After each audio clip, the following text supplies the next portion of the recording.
I am John Jacob Bausch, born on July 25, 1830, in Gros, Swissra, Germany. As a young man, I dreamed of a better life across the ocean. In 1850, with little more than determination, I emigrated to the United States. I settled in Rochester, New York, where I found work as a woodturner, but carried with me a passion for optics. In 1853, I opened a modest shop, repairing and selling eyeglasses. Money was tight, and survival was uncertain. My dear friend, Henry Lahm, a fellow German immigrant and cabinet maker, loaned me $60 a lifeline that allowed me to keep the doors open. That act of faith created a partnership that became Bausch & Lomb.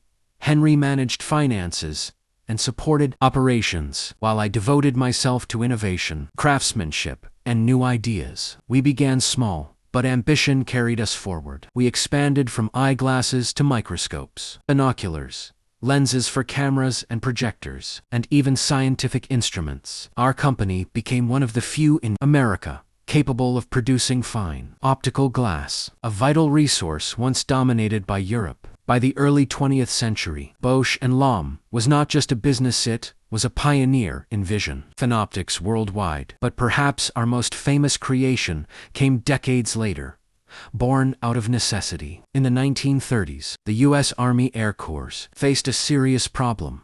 Pilots, flying high above the clouds, were suffering from intense glare that strained their eyes and even caused headaches and nausea. They needed something lighter, more effective, and more practical than the heavy goggles in use. We answered that challenge. Our engineers developed a new lens with a special green tint that reduced glare, while preserving sharp vision. Combined with lightweight metal frames, the design offered both protection and comfort. In 1937, the Ray-Ban Aviator was officially launched, its name reflecting its purpose: to ban the sun's rays. When World War II broke out, Ray-Ban glasses became standard for U.S. aviators.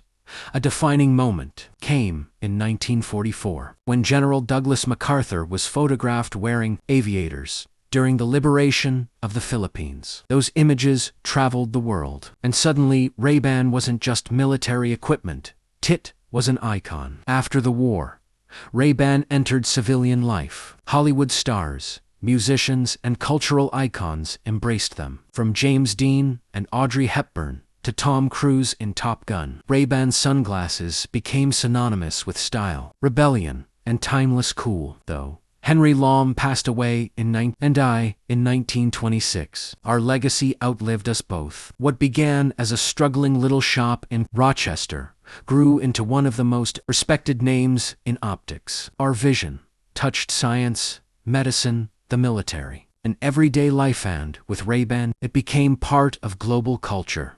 I am John Jacob Bausch. Together with Henry Lahm, I proved that, with faith, friendship, and relentless innovation, a $60 loan could grow into a company that changed not only how people see, but also how the world sees them.